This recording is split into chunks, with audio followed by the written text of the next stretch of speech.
বলেন তো এই একটা বাউন্সার বলে একটা হুক শট খেলতে গেলে কি ঝুঁকি কিভাবে খেলতে হয়।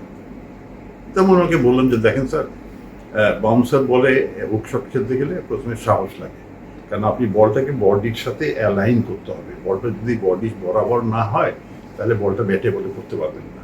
এটা দুই নম্বর হচ্ছে শুধু বডির সাথে অ্যালাইন করলে হবে না, বলের গতির সাথে আপনার ব্যাট ঘোরানোর গতিও কিন্তু পারফেক্ট হতে হবে।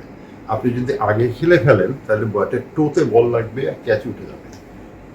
আপনি যদি সুইট পার্টে টাইমিং ঠিক করতে পারেন তাহলে বলটা কিন্তু হয় ফাইন লেগে অথবা মিড উইকেট দিয়ে 4-6 হওয়ার সম্ভাবনা থাকবে।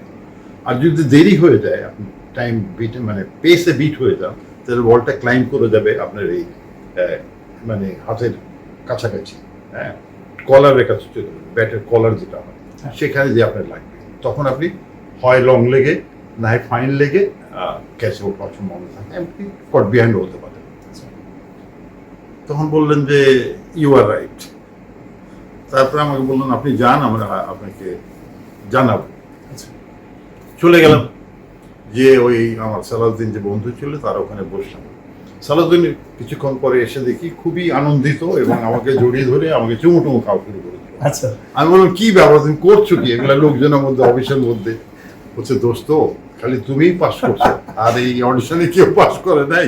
আর আমাকে ওরা বলছে যে এত ভালো কণ্ঠস্বর, তুমি ওনাকে এতদিন পরে কেন আনলা? তুমি রেডিওর একজন অফিসার, তোমার তো ওনার সাথে পরিচয় ছিল আগের থেকেই, ওনার কণ্ঠ দেখেই তো তোমার বোঝা উচিত ছিল যে ওনাকে দিয়ে কাজ হবে। তো এই আমার শুরু।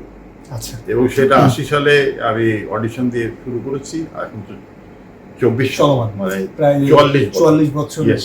প্রক্রিয়া চলমান। এবং কত ম্যাচ করেছি আমি গুনি নেই, আমার মনে হয় কয়েক হাজার।